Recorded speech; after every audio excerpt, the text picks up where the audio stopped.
Ever get that feeling like what you're seeing day to day maybe isn't the full picture? Oh, definitely. That sense that there's something deeper, right? Exactly. And that really connects to what we're diving into today, Plato's Allegory of the Cave. It's such a powerful image from Book 7 of the Republic. It really is. Politia, yeah. Yeah. Amazing how ancient it is, but it still speaks volumes about knowledge, about reality. I mean, you picture these people chained up. Facing a wall, yeah.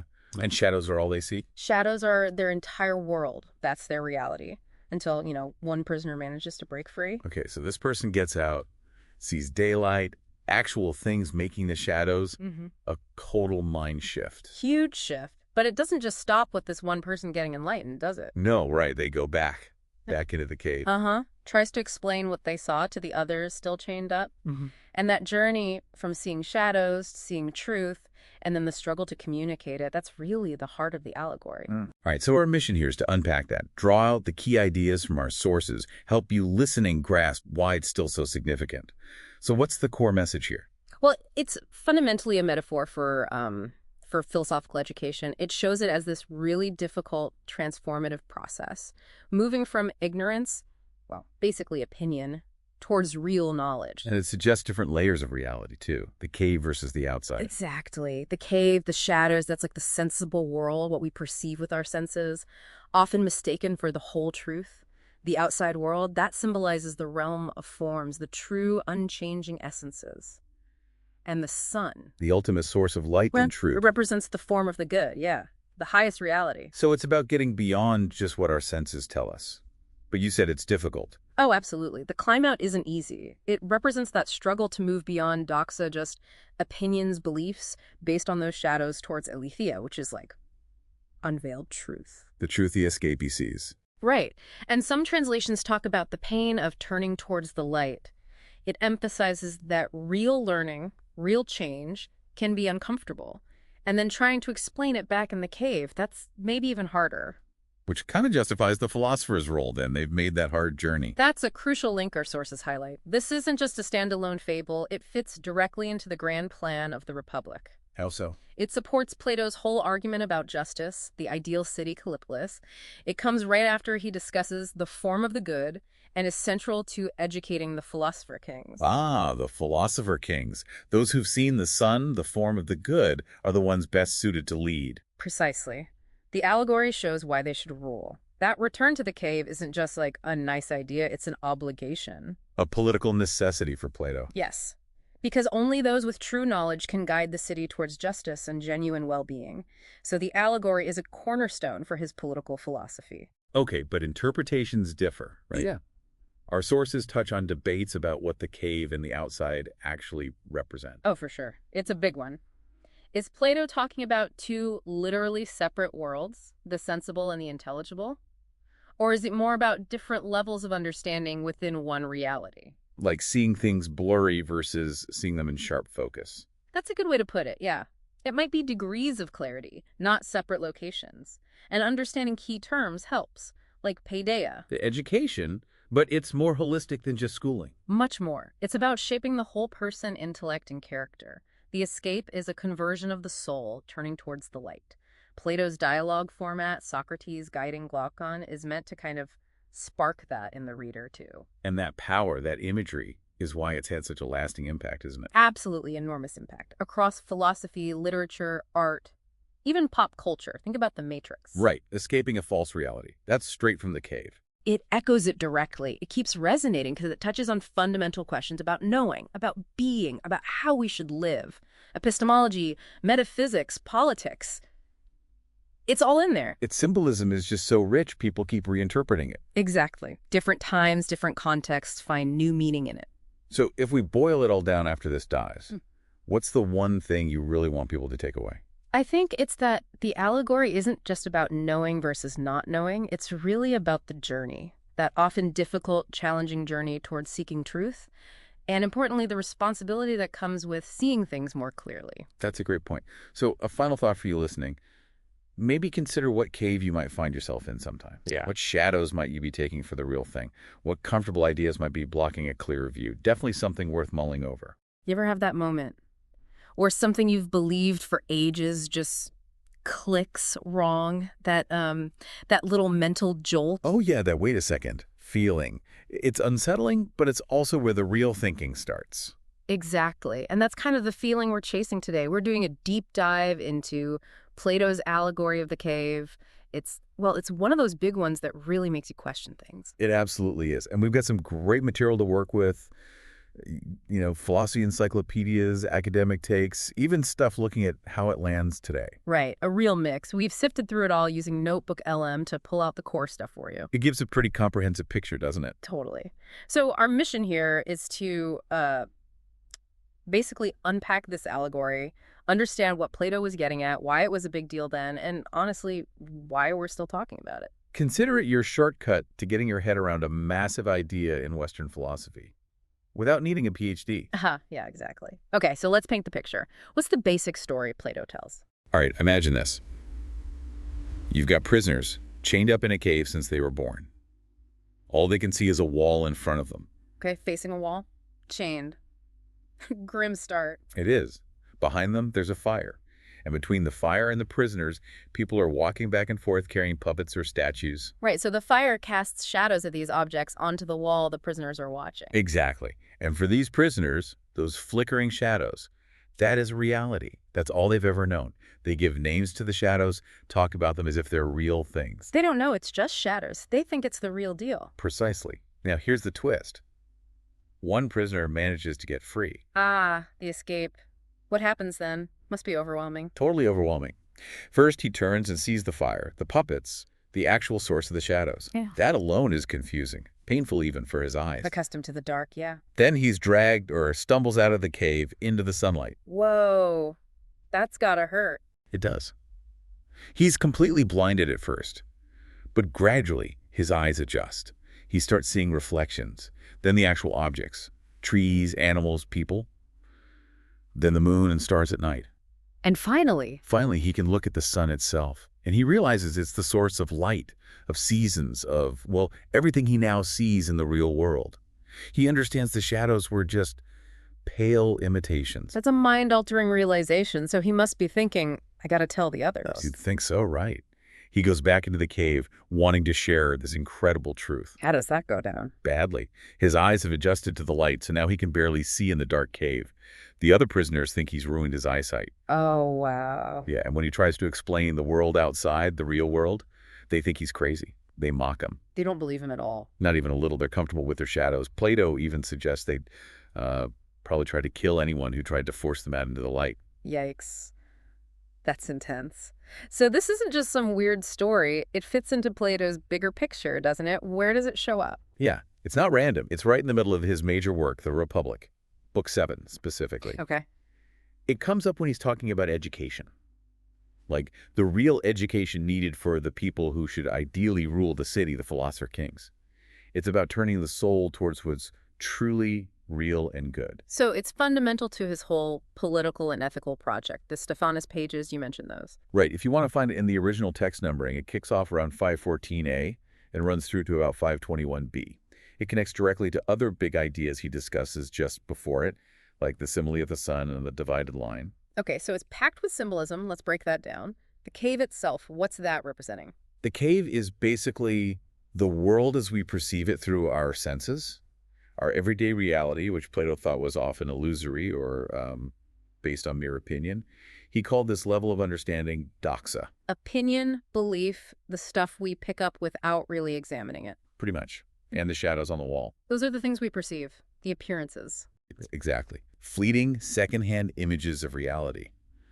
The puppets or objects casting the shadows are a step up. They represent the physical objects in our world. More real than shadows, but still not the ultimate truth for Plato. Gotcha. So the prisoner's journey out of the cave, that's the key transformation. Absolutely. That climb signifies the mind's difficult ascent towards genuine knowledge, what Plato called episteme. It's about moving beyond appearances to understanding the true nature of things. And the world outside the cave, the sunny world. That represents the realm of true reality. For Plato, this was the realm of the form's perfect, unchanging, eternal concepts or blueprints for everything that exists, like the perfect idea of justice or beauty or even share. The forms, okay. And the sun is the big one there, right? Definitely. The sun symbolizes the highest form of all. The form of the good. What does that mean? It's the ultimate source of reality, truth, and intelligibility. Just like the sun makes physical sight possible and sustains life, the form of the good illuminates the other forms and allows the mind to understand them. It's the source of all value and being. Wow. Okay, so the difficulty the prisoner has adjusting to the light, and then the hostility he faces back in the cave. Uh, What's Plato saying there? It highlights a couple of things. First, acquiring real knowledge is hard work. It can be disorienting, even painful, to question your deeply held beliefs. That's the initial blindness. Makes sense. Second, trying to share that knowledge with people who haven't made the journey is often met with resistance, ridicule, or even aggression. People cling to their familiar illusions. It shows the challenge of enlightenment and education. It really maps onto the struggle of new ideas versus the status quo. So, boiling it down, what are the main themes Plato's driving at here? Well, first, the difference between appearance and reality. What seems real might not be. Second, the nature of knowledge, episteme, versus mere belief or opinion, doxa. How do we really know things? Third, the whole process of education, paideia, seen as turning the soul towards truth. And there's a social dimension too, right? Absolutely.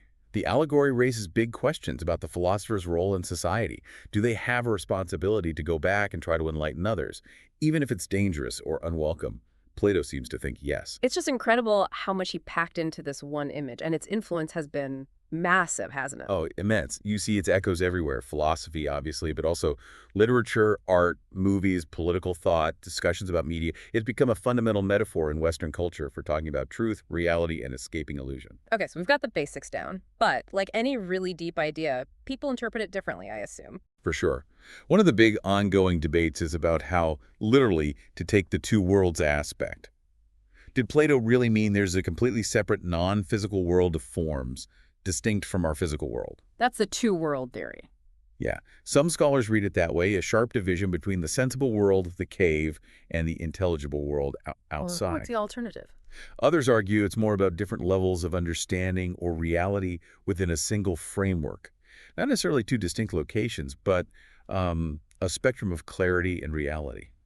More about cognitive ascent than changing addresses, you could say. How you land on that really changes how you read Plato overall, I bet. Definitely. It impacts how you understand his metaphysics, his epistemology, everything. And have the interpretations themselves shifted over time? Yes, they have. You know, earlier in the 20th century, there was maybe more focus on the metaphysical side, the nature of the forms, the two worlds. Later, scholars perhaps lean more into the epistemological angle, what it tells us about knowledge and belief, and the educational aspect. Right. Different philosophical trends influence the reading. Exactly. And people bring different methodologies too. Historical context, literary analysis, political theory. They all shed slightly different light on it. So within the allegory itself, are there specific bits that scholars really puzzle over, like interpretative cruxes? Oh, absolutely. For instance, what did chains really represent? Are they just physical limitations? Or maybe societal conventions, bodily desires, ingrained assumptions, reliance on senses?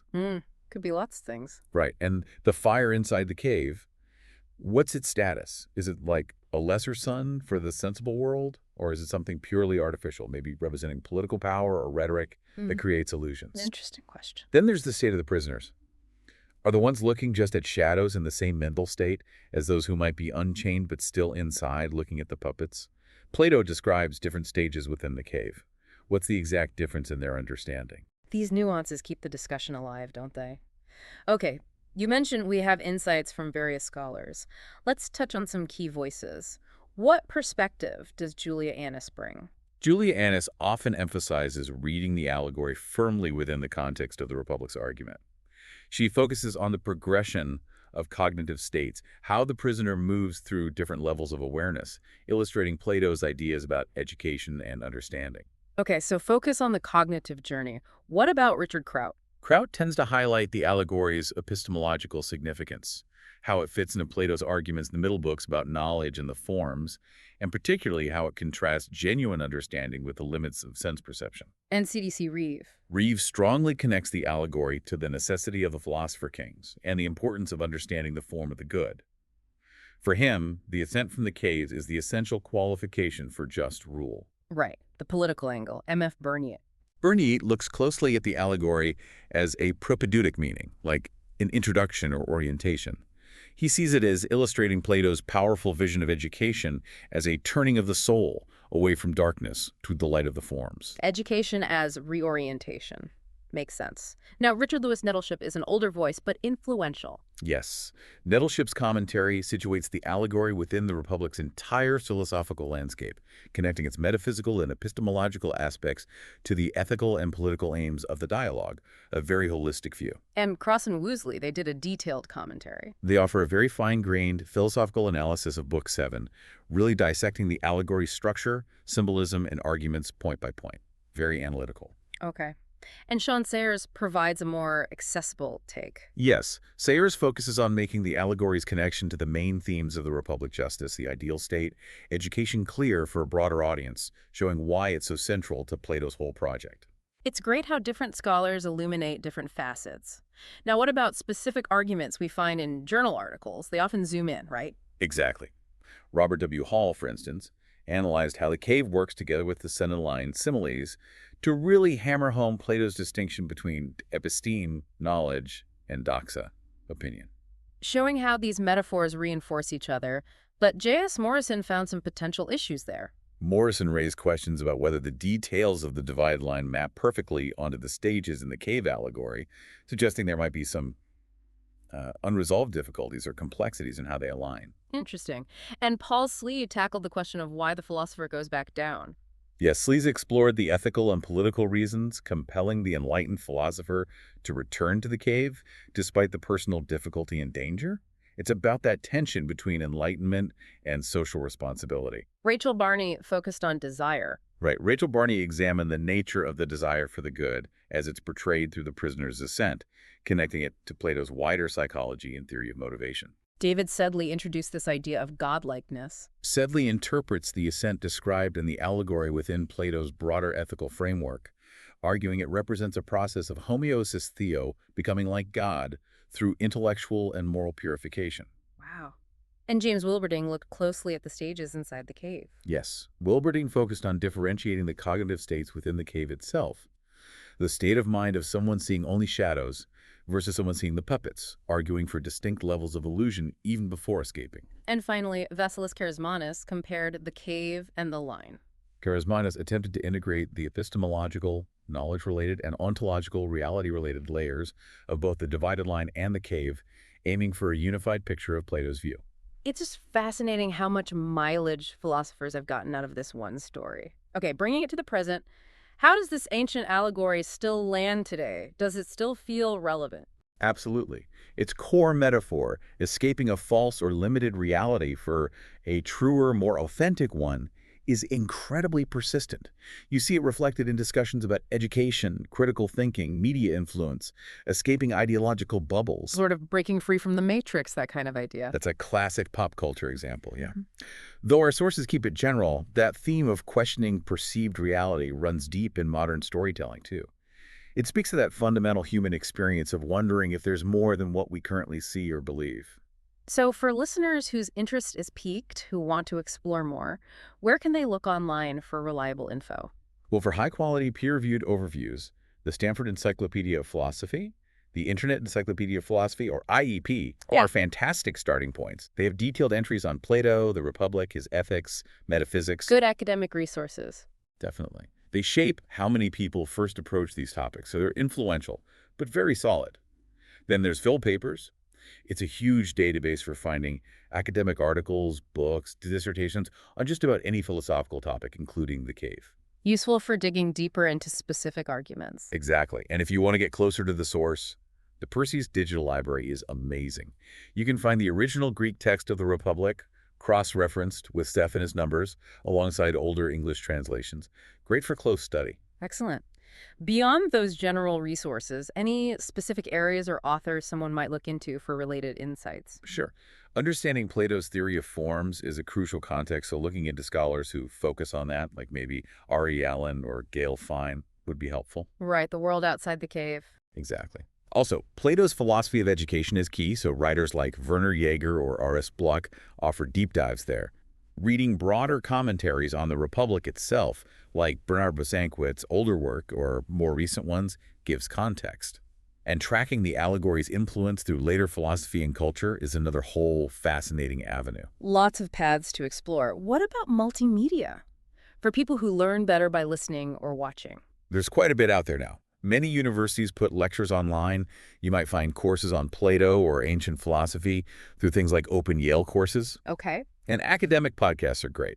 Peter Adamson's History of Philosophy Without Any Gaps is incredibly comprehensive and has episodes on Plato. Philosophy Bites features interviews with philosophers on specific topics. Good recommendations. Also, you can find educational animations or short documentaries, like on TED-Ed, that try to visualize the allegory. You always need to evaluate the source, of course, but these can be engaging entry points.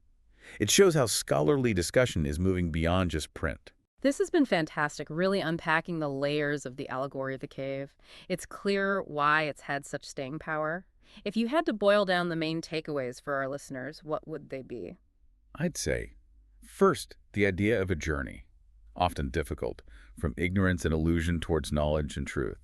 Second, the critical difference between just accepting appearances and actively seeking underlying reality. And third, the challenges, both personal and social, that come with enlightenment. It definitely ties back to that desire for understanding, for those aha moments we mentioned at the start. Grasping this allegory really does give you a key piece of the puzzle for understanding so much of Western thought, and it still feels so relevant for thinking about information, media, and our own beliefs today. It really does. And it leaves you, the listener, with a pretty potent question to mull over, doesn't it? Which is? Well, what constitutes the cave in your own life or in our world today? What shadows might we be mistaking for the real thing? Thinking about that, that's where the allegory really comes alive.